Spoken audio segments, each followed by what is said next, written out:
억울하게 정치 검찰에 의해서 희생된 것이냐 이제 보여주기 위한 거죠.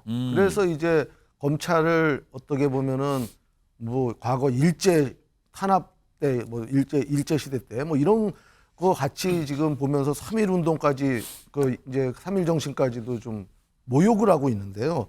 민주당이라든가 야권 지형에서 예. 그런 목소리가 있는 거거든요. 지금 예. 윤석열 정권의 가장 문제는 뭐냐면 정치 검찰이 나서서 정치 행위를 하고 있다. 그래서 이 나라를 퇴행시키고 있다라고 하는 것을 예. 주장하고 거기에 대해서 지지하는 그룹들이 상당히 많이 있는 것이죠. 가능성은 여러 높다 이렇게 말씀드리고 현행 병립형으로 가지 않고 현행 연동형제를 유지한다고 한다면 위성정당도 만들지 않겠다고 이재명 대표나 저나 수차례 공언을 했기 때문에 예. 제가 할 역할이 있지 않을까 이렇게 생각합니다. 비례대표에서 같은 개혁적인 당이 의석수를 많이 차지하는 것이 민주당에도 힘이 될 것이다 이렇게 생각합니다. 그러니까 저 당시가 지난해 이제 11월인데요. 이제 구속 전이잖아요. 지금 구속 상태에 송영길 전 대표가 있는데 저때 당시에도 어떤 새로운 당을 만들고 이런 걸 좀 비췄어요. 그런데요. 다음 화면 좀 보겠습니다. 지금 구속 상태인데요. 오는 27일 광주에서 중앙당 발기인 대회를 개최하고 창당준비위원회 발족할 것이다. 그리고 3월 1일 서울에서 창당대회를 개최할 예정이다. 그럼 송영길 전 대표가 지금 구속됐는데 옥중에서 당을 만들겠다는 거예요. 다음 화면 한번 볼까요? 이름이 나온 게 있습니다. 당 이름이 가칭인데 정치검찰해체당입니다. 당 이름이 저런 이름이 붙었네요. 창당선언을 한다. 이렇게 뭐 3월 1일로 잡은 것도 또 의미부여를 했는데 그러면서 뭐냐면 동시에 민주당의 우당이 되겠다. 그래서 우당, 친구정당. 이 당은 민주당의 우당으로 민주당을 자극 견인하는 선봉이 될 것이다. 강민구 변호사. 구속된 상태의 피의자가 정당을 만든 사례가 우리나라에서 있었습니까? 제가 알기로는 뭐 없는 걸로 알고 있는데요. 예.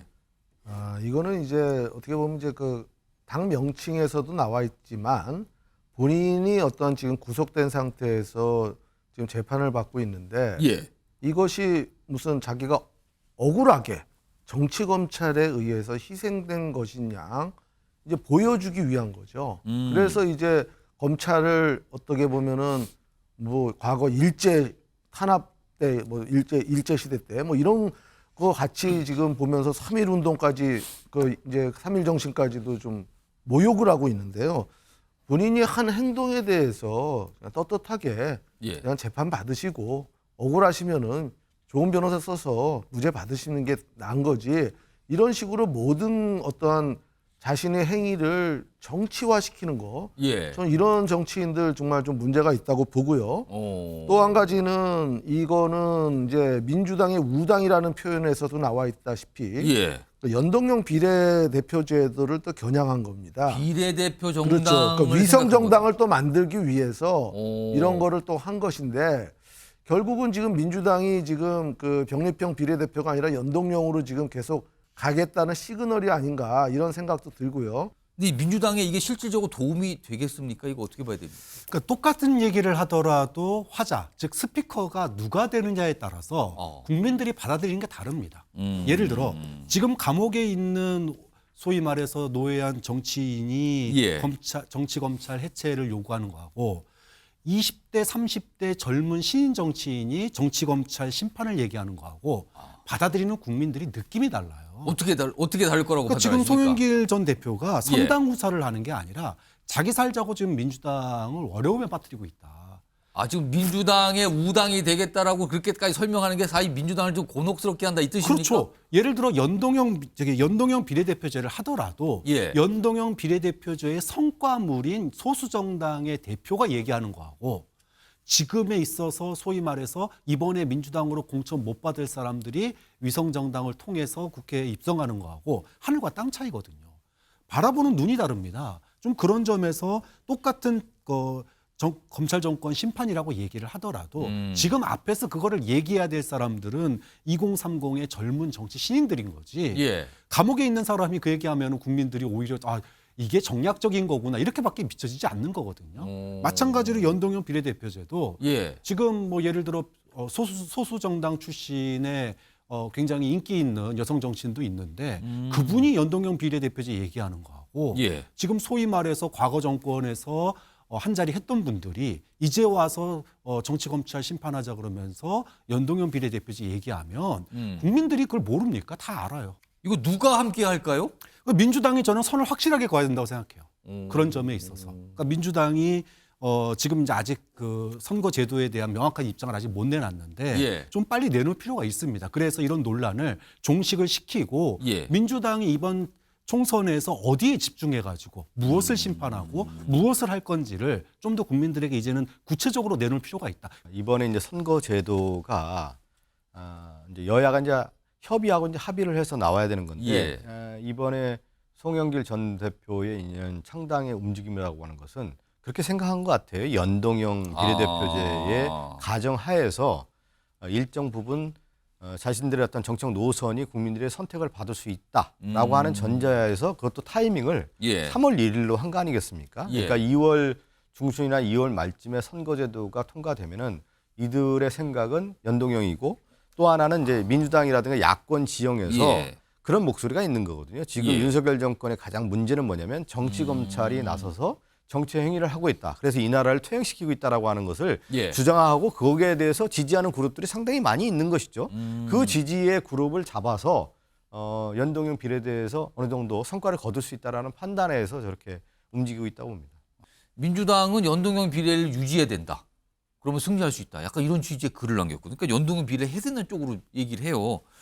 그리고 최근에 보면 민주당을 향해서 뭔가 비례연합정당을 합시다 이런 얘기 하신 분이 있죠. 근데 민주당이 이거에 대해서 똑부러진 대답을 아니다, 맞다라고 하질 않고 있어요, 지금요. 들어보시죠. 민주당에게 경고합니다. 언제까지 국민들을 기다리게 하실 것입니까? 윤석열 정권과 국민의힘의 위성정당 공포론, 병립형 퇴행 시도에 맞서서 22대 국회 전반기 내에 반드시 정치개혁을 완수하겠다는 공동의 결의를 다시 한번 조직해냅시다. 동시에 민주진보 진영의 비례연합정당 추진을 하루라도 빨리 현실이 되도록 앞당깁시다. 또다시 지난 선거 때 같은 위성정당 나오는 거 아닙니까?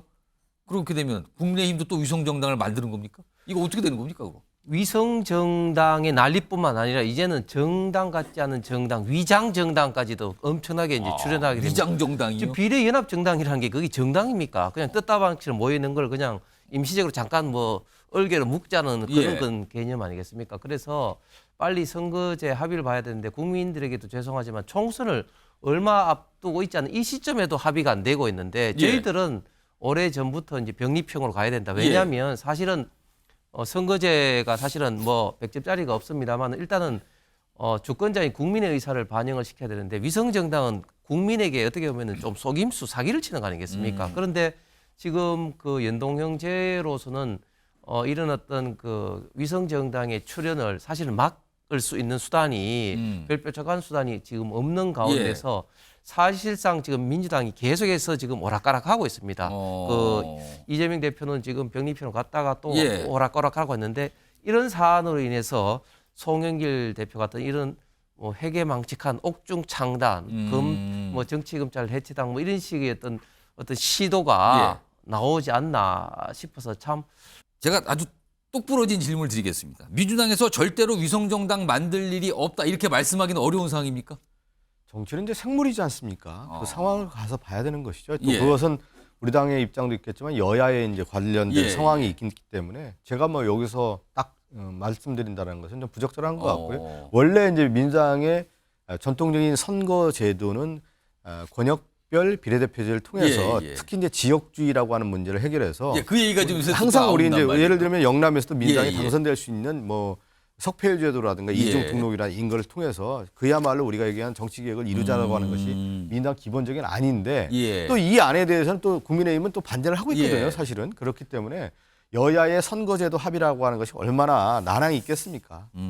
합의가 결국 안 됐어요. 선거제. 그리고 결국은 안 되고 지금 같은 그냥 준연동회가 진행이 되면 국민의힘에서는 또 역시 저쪽 동당에서 하니까 우리도 어쩔 수 없는 거 아닙니까? 우리도 만들어야 되는 거 아닙니까? 이런 상황으로 갈 수 있는 겁니까? 그럼 또? 그러니까 저희들이 이제 처음부터 이 병립형을 이제 주장을 한 것이죠. 사실 연동형으로 가게 되면 사실은 원래의 목적을 살리려면 진짜 소수당을 보호하긴 그렇게 해야 되는데 예. 지금 그 송영길 대표 같은 이런 어떤 식으로 이제 들어오니까 실질적인 어떤 연동형의 목적을 살릴 수가 없는 것이고 예. 그리고 그 병립형으로 한다 하더라도 방식에 따라서 여러 가지 방식으로 권역별로 놔두니 그렇게 얼마든지 할 수가 있는 상황이거든요. 그런데 예. 지금 민주당이 너무 지금 오락가락하니까 지금 아직까지도 지금 합의가 지금 안 되고 있는 겁니다.